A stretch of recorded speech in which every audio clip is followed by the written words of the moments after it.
Hello everyone, my name is Cramer and I occasionally write for Legit MTG. I just got done playing a game against my opponent on Magic Online. He was playing Blue-White Control, or they were playing Blue-White Control, and I was playing Mono Black Aggro in Pioneer. I felt like I navigated the game pretty well, and I thought this would be an excellent opportunity for me to showcase some of the things that I'm thinking about when I'm playing mid-range against Control. So it was 2 games, so I'm just going to break down both games, probably in 2 parts. So here we go. So right away, you'll notice that I'm on the draw here. I'm going to use this function here to figure this out. This is a pretty reasonable keep, right? It's got a disruption spell here. It's got a couple aggressive creatures, and it's got a card drawing land. The 8 lands that exist in the Mono Black deck are basically the reason that you play Mono Black, just the mana base is so much better. So my opponent leads on Basic Island here, and at that point I'm kind of thinking that it's blue-white. And the reason that I'm thinking that is because there's a high quantity of dual lands in something like Blue-Red Phoenix, Blue-Red and Soul, doesn't play any islands. There's like a Mono Blue Devotion deck that it could potentially be, but I think generally leading on Basic Island means that my opponent is thinking about playing a slower game, whereas Phoenix decks are really looking to hold up a removal spell if possible, and probably aren't keeping hands that don't have a red source. So, yeah, my opponent plays an island and passes. My draw for a turn is Thoughtseize, and so I'm going to have Thoughtseizes. You notice that I very quickly take Azorius Charm here. The reason that I take Azorius Charm, and basically the whole reason why I'm recording this video, is because I think the best way to hamstring control decks is really force them to keep their mana up so that their development is very bad. The reason that I play a Thoughtseize here instead of something like Knight of the Ebon Legion into like double Thoughtseize next turn is because I basically want to make sure that my opponent doesn't have a card like Azorius Charm that they just get to like freely cycle or something like that. I also just kind of want to get some information as to how I want to play out my hand.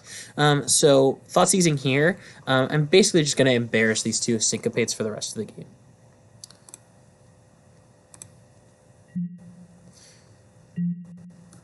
Alright, so my opponent Plains here. Interesting that they didn't play Glacial Fortress. I'm not really sure why. Here I play a second Swamp, and I play a Knight of the Evolution to play around Syncopate. My opponent does nothing with their turn. My opponent plays Field of Ruin here into a Teferi, which is a pretty reasonable draw. Here they're going to bounce my Knight of the Legion for some tempo, which is nice because it means that I get to deploy both of my threats. I don't particularly care here. I take the second Syncopate because I'm thinking about something like Supreme Verdict here. So my opponent's hand of 4 cards is 3 lands and a Syncopate. What's a little bit regrettable here is that I have to play out the Castle Locked Way to do this, but I'd rather play Castle than not play a land, right? So there's a Teferi on 1. If my opponent has some kind of removal Scrounger, I think I'm okay with that. So again, my opponent just plays a second island here instead of another blue spell, which I think is kind of interesting. Yeah, so here they put Scrapheap Scrounger on the top, which again is totally fine because I get to play both my spells, and again, sort of embarrass Syncopate. So my opponent is going to use Teferi, play a Hallowed Fountain, then they're going to Field of Ruin my land. And that makes sense, right? They don't want to give me an activation for it. However, again, by not playing out another land, I just get to freely attack this Teferi.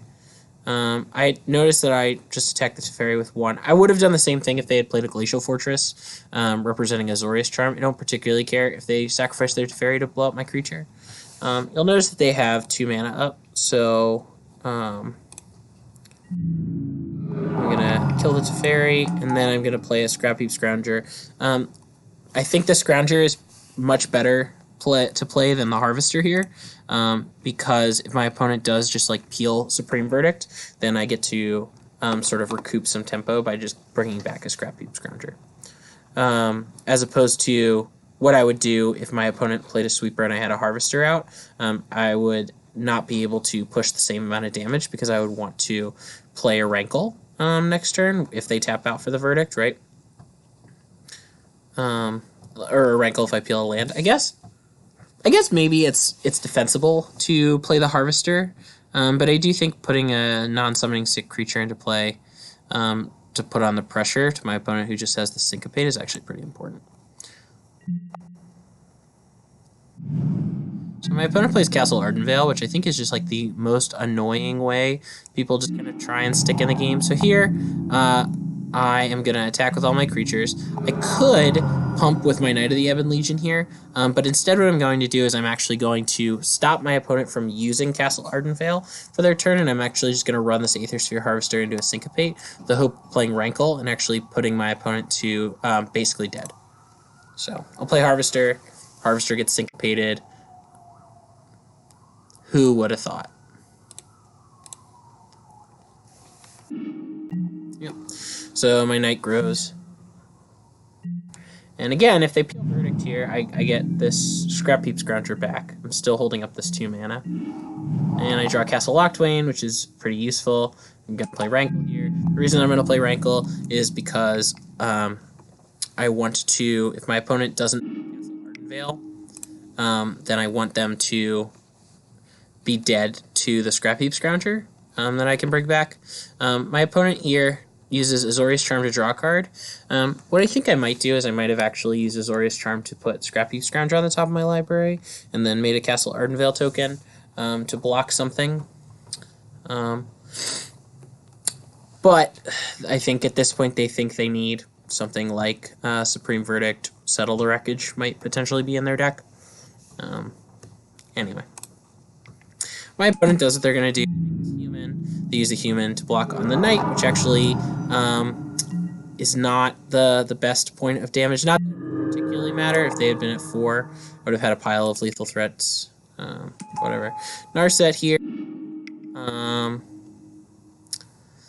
Supreme Verdict. Does not matter. Bring back Scrappy Scrounger. Last game! So again, you'll notice that like mana efficiency was really important in this game.